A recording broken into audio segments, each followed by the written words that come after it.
All right, guys, back here on Southeastern 14 with Chase Robinson as we are going through all of the schedules for the 2024 college football season here in the SEC. And as we've done the past several seasons, we go kind of game by game, looking at these schedules, breaking them down. Don't worry, we'll get to our predictions soon enough in the next couple months, looking at potential record projections and all that. But for now, we're just going to break down the schedule, let you know where the strengths and weaknesses could be of some of these schedules.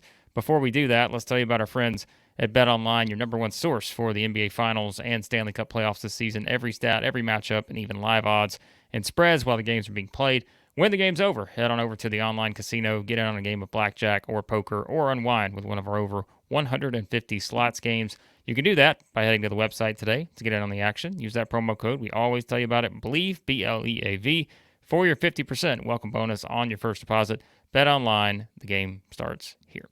All right, Chase, let's get into this Texas A&M football schedule. We've made it to the Aggies. Of course, a changing of the guard now for Texas A&M. Mike Elko comes in as the head coach. Lots of expectations heading into his first season. And what do you know?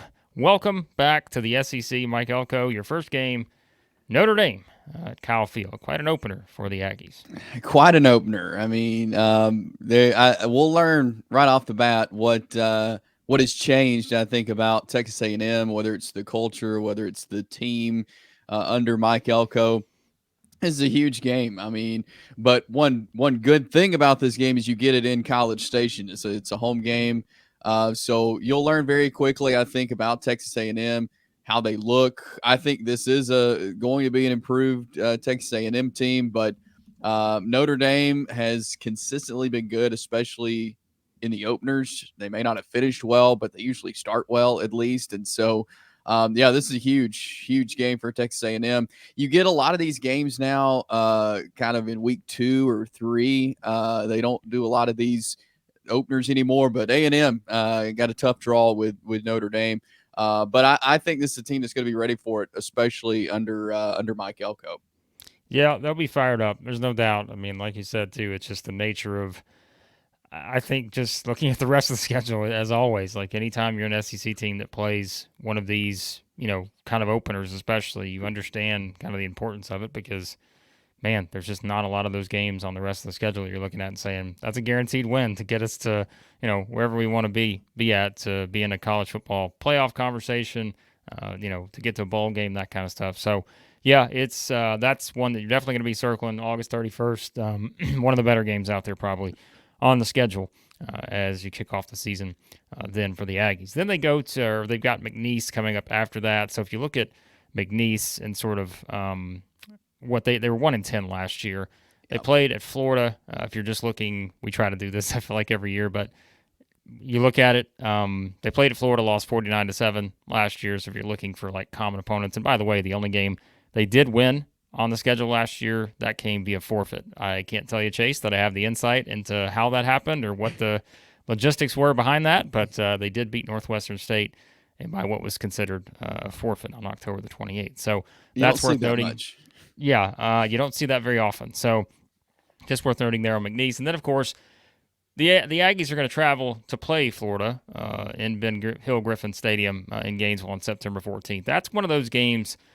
I think if you're looking at it for both teams, Chase, that's got to be Brian Edwards and company. We always talk about it too. Like that's a swing game. Like that's just a Yeah. huge game for both teams, considering we know kind of where Florida's at right now with Billy Napier and all the questions surrounding job security and this being such an important season for him.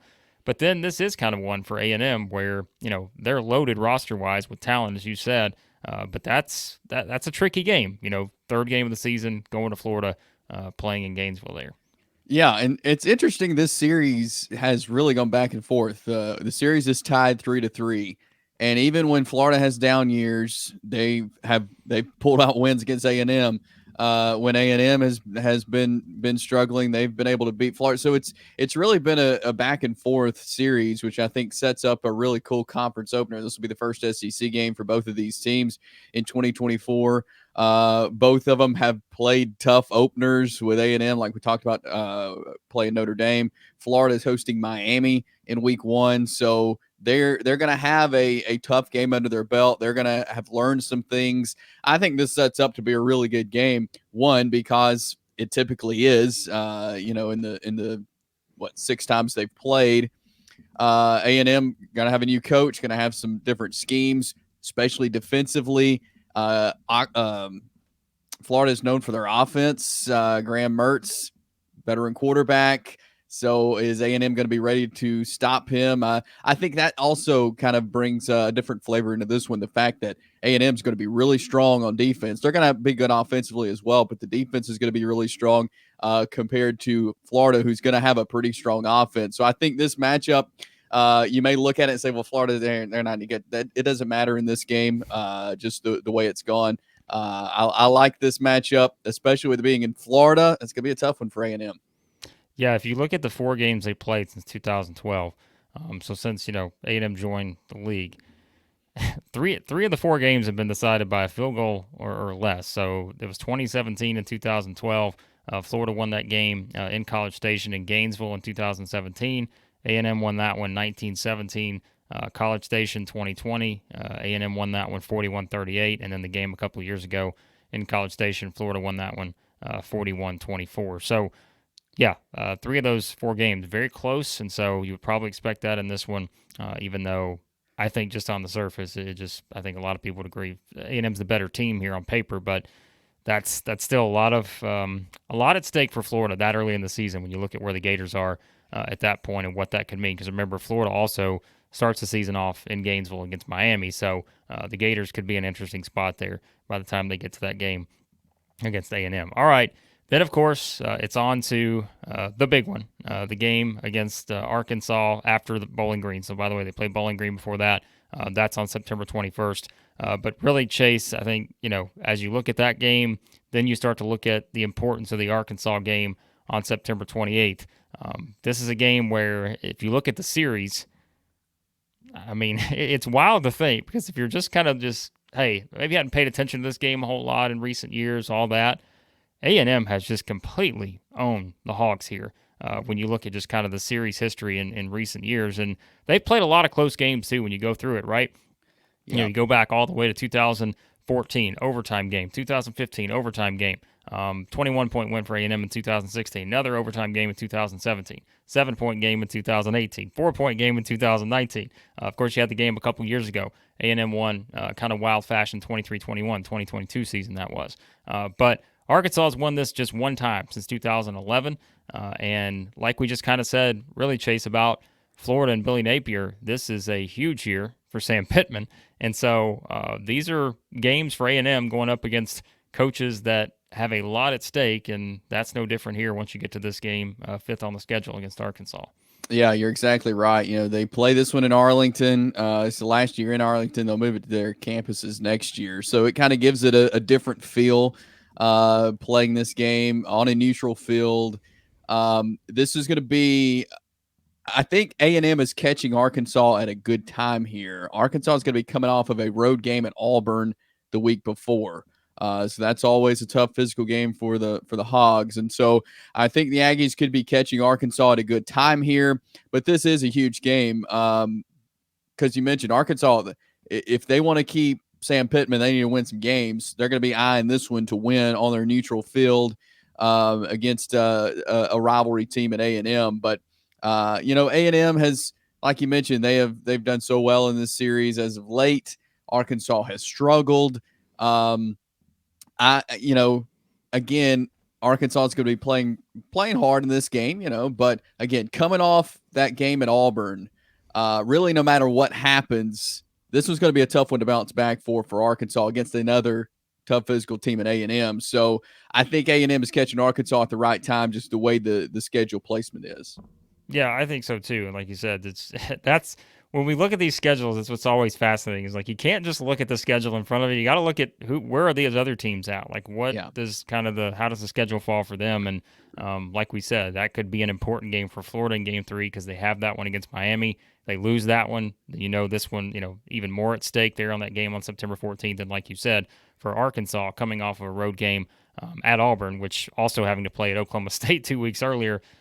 Boy, you could either have a very frustrated fan base by that point for Arkansas, and again, just kind of given the nature of where things could stand after 5 games, for sure. All right, So as if it could get any easier, it doesn't for A&M because then they get Missouri after that. Now again, like you said earlier, which and by the way, I did want to quickly mention on Bowling Green. We just kind of moved past them, but I just wanted to quickly say they did go 7-6 last year, made a bowl game, lost to Minnesota in that one. If you're looking at kind of common, maybe not common opponents, power conference opponents, they lost at Michigan, the national champion, 31-6.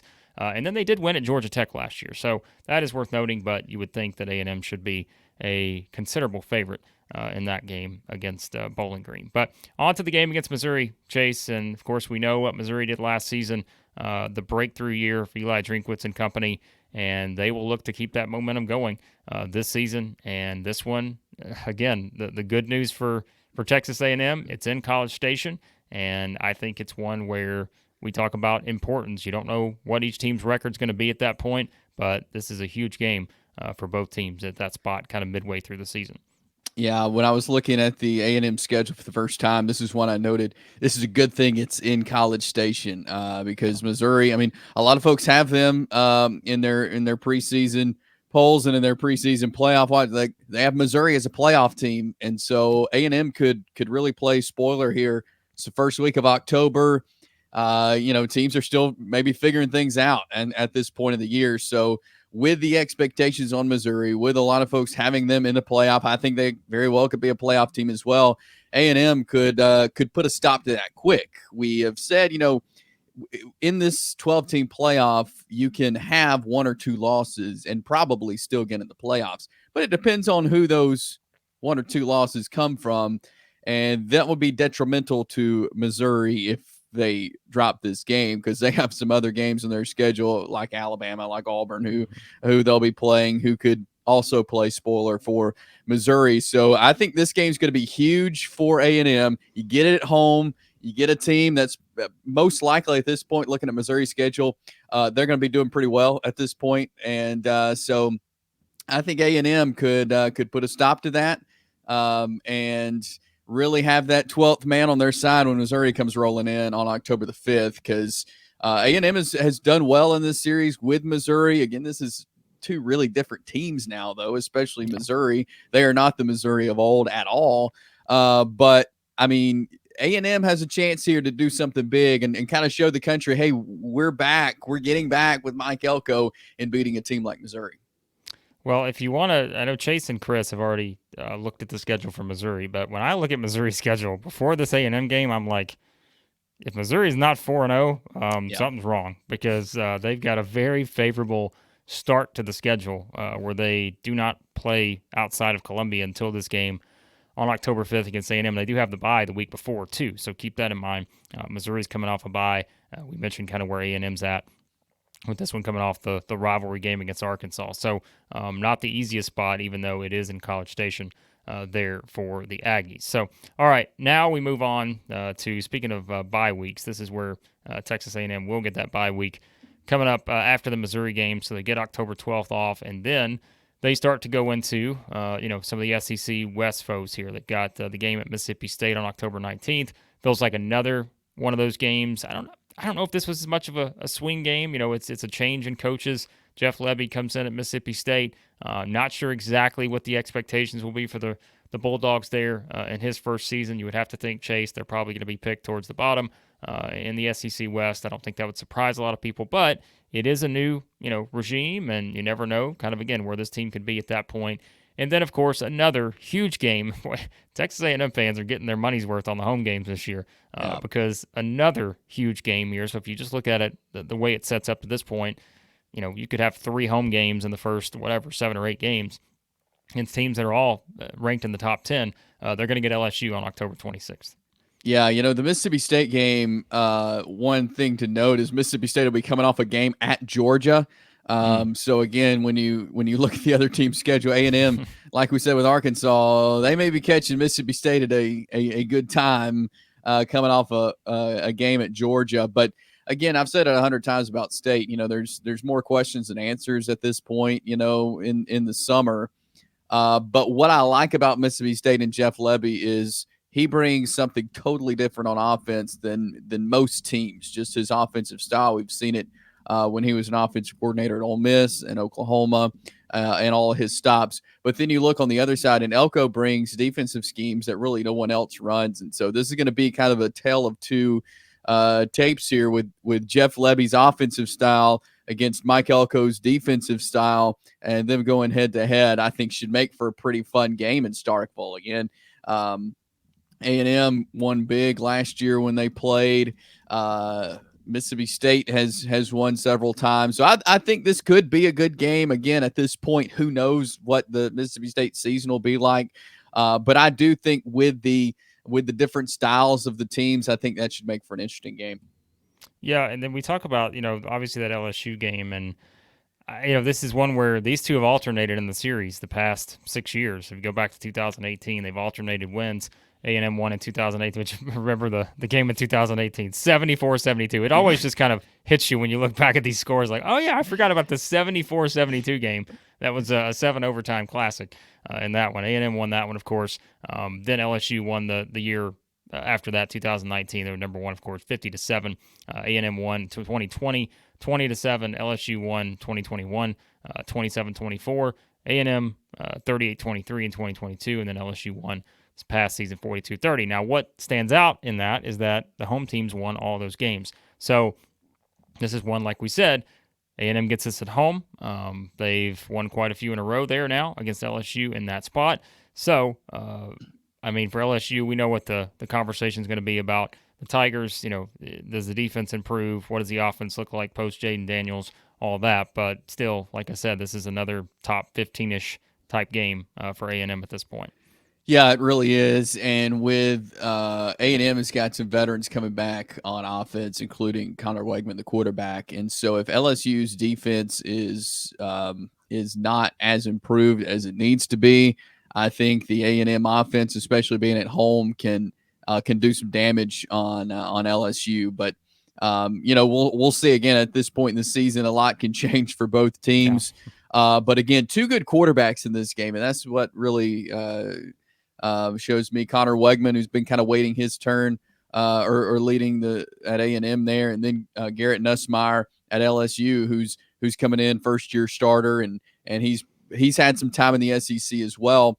So I think two good quarterbacks, two guys who maybe are under a lot of people's radar, but I think could have pretty good seasons this year based on the guys around them. So I think this could be a really fun game in College Station. Again, you look at the A&M schedule and you don't see teams like Georgia and Alabama and Ole Miss, but you do see LSU and Missouri and Texas, who we'll get to later, all at home. I think that's huge for A&M to have these games in Kyle Field. Yep, agreed. There's no doubt. I think, like you said, we'll talk about the Texas one here in a minute, but another significant game, but it is in College Station, so that's a good spot to be in for the Aggies. All right, after that, they're going to go to South Carolina, which I feel like South Carolina is always one of those teams where you just don't know. And I think, that's kind of the question is, can Shane Beamer kind of get things rolling back in the right direction for that one? So once again, we talk about swing games. There's no doubt that that's kind of one of those games for A&M, and you don't know where at that point, again, where South Carolina is going to be. And by the way, I just want to mention for LSU quickly, they would be coming off of a game against Ole Miss on October 12th. That one's in Baton Rouge. Then they go to Arkansas a week later before they play A&M. So that's, I think, notable there for them. But for South Carolina, as we said, curious to see where the Gamecocks get to this season, because I think that's, again, just kind of always one where, there's been some inconsistency at times, I think, to say the least, throughout kind of the regime there for Shane Beamer. But we'll see kind of where the Gamecocks are at coming into this season. They tend to be somewhat of a November team. This is a November 2nd game. And so, we'll see if they put something together in November again for one of those final push. I feel like this at this time of the year, South Carolina is always eyeing the schedule. We need to beat this team, and this team, to get a bowl bid or a better bowl bid. And so, this is a game that South Carolina is going to want to win in the month of November against a conference opponent. Even though A&M has really dominated this series, South Carolina has only beat them one time. But like you mentioned, it's on the road. It's in Columbia. That's a tough place to play. We've seen some teams go in there who are definitely favored and fall there in Columbia, South Carolina. And so this is a game that I think it's very winnable for A&M. But again, you're on the road in Columbia, South Carolina, against a team who's probably going to put together a good November again. Well, just as a note for South Carolina, we talk about looking at other schedules. By this point in the season, South Carolina will have played Kentucky on the road, LSU at home, Ole Miss at home, Alabama on the road, Oklahoma on the road. Wow. So, and they have the week off before A&M. So you talk about needing a week off. Ole Miss, Yeah. Alabama, Oklahoma in a 3-week stretch in early October. That week off before coming to college or before returning home to play Texas A&M will be much needed for the Gamecocks. So we'll see where they're at that point. All right, we finish up the schedule here as we look at kind of this last little tier. New Mexico State there on November 16th, then they go to Auburn on the 23rd, which, we talk about another game that feels like, kind of a swing game for both teams. Where are they at that point? Who knows? And then, of course, the big one against Texas on November the 30th to wrap up the season. So if you look at it just from that standpoint for A&M, that's another likely college football playoff team. So if you go through the list, Notre Dame, Missouri, we mentioned LSU, Texas, these are all teams that certainly have aspirations and probably for a lot of people will be projected to make the college football playoff, at least most of those teams. So yeah, that's the big one, of course. We could go through this entire schedule for 20 minutes, Chase, and Texas A&M and Texas fans, and this is the one that they're looking at the most, probably. Yeah, I do want to remind everyone, New Mexico State. I mean, Yep. Yep. they beat Auburn last year. They did. There towards the end of the season, right before the Iron Bowl. So watch out for the Aggies. It'll be an Aggies versus Aggies matchup. New Mexico State and A&M there in College Station. But the trip to Auburn is really interesting to me. Last year A&M got the win over Auburn, but I think both teams are going to be different, going to be better. We don't see this game so late most of the time, and Auburn's going to be getting ready for Alabama. Texas A&M is going to be looking forward to having their old rival Texas back, and so I think that could make for an interesting game. Maybe you maybe think we may not see the best football in this game. They may be holding some stuff back for rivalry week the following week. So I think this could make for an interesting game with A&M at Auburn. Auburn, a very tough place to play. I'm curious on their approach to this one with rivalry week the following week. Yep, it should be interesting. And again, if you kind of go through, and like we said, it's kind of fascinating because we know the coaching turnover we've seen in the SEC in recent years. And you think about the importance of a Hugh Freeze now going into this next season for him, coming off of the first year where there were certainly some ups and downs, and now look at those other coaches we said like a Billy Napier, Sam Pittman, who are in tough spots, and for A&M. They're not in that conversation anymore for now because it felt like it was that way for several years with Jimbo. And now it's like, all right, we have a fresh start. All the pressure, not on Mike Elko just yet, but of course that will heat up pretty quickly depending on how this season goes. But yeah, the big game against Texas to finish the season. Remember the last time they played, 2011, and yeah, now it's back 13 years later, Chase. So yeah, and it was a 27-25 win for Texas the last time they played. 13 years ago. Before they made these schedules, I was interested who was going to get the home game in this first rivalry game back. A&M got it. I think that is huge, especially where where Texas is right now. I mean, Steve Sarkisian has Texas just rolling. I mean, I think they'll be a playoff team once again this year as they were last year. A&M has a chance to try to change that here in this game. Having it at home, I think A&M is going to be good. I think Texas is going to be great, but still, it's a rivalry game. Anything can happen. I think A&M is going to be at the point where they've played a lot of good teams this season, and so they're gonna know what to expect with this Texas team. But I'm so excited about this game. It's so great to have really good rivalry games in the SEC, and I think adding this one just takes it up a notch. A&M and Texas, long-time rivalry game back when when it was a conference game before, and now I'm glad it's back to be a conference game. This could be a great way to end the season in the regular season with A&M and Texas. Yep, we will certainly get to Texas' schedule, of course, at some point here in the series. And remember, Texas has to go to Michigan. They've got Oklahoma and Dallas. They've got Georgia and Austin. They have Kentucky the week before in Austin. Then they're at Texas A&M here. So Texas, clearly a college football playoff favorite for next season. Some think, maybe they're one of the top 2-3 favorites maybe to win the SEC. But that's also not an easy schedule when you look at it, and having to go to Kyle Field, another big home game, as we said, for the Aggies. But there you go. There are thoughts on Texas A&M schedule. Chase, anything before we wrap up? I'm looking forward to seeing what the Aggies look like this year under Mike Elko with an experienced quarterback in Connor Wegman, and seeing how it goes with this schedule and seeing some different names on the schedule for A&M. Yep, for sure. And as always, guys, be sure to check out everything else we've got going on here on the channel. And remember, you can always reach out, Chase. We're trying to get those sponsors, so we're definitely reach out and contact us if you want to sponsor here on the show or anything we do here at Southeastern 14. That's right. You can. It's easy to do if you want to. If you like our content, want to sponsor it, shoot us an email, and we can help get you involved with us. Caroline.smith at southeastern14.com is who you can email, and we'll start the conversation. And you can sponsor our content here on Southeastern 14. Yep, you can. Check us out. As we said, reach out caroline.smith at southeastern14.com. Check out our friends at Bet Online. We appreciate you guys watching, as always, and we'll talk to you again here soon at Southeastern 14.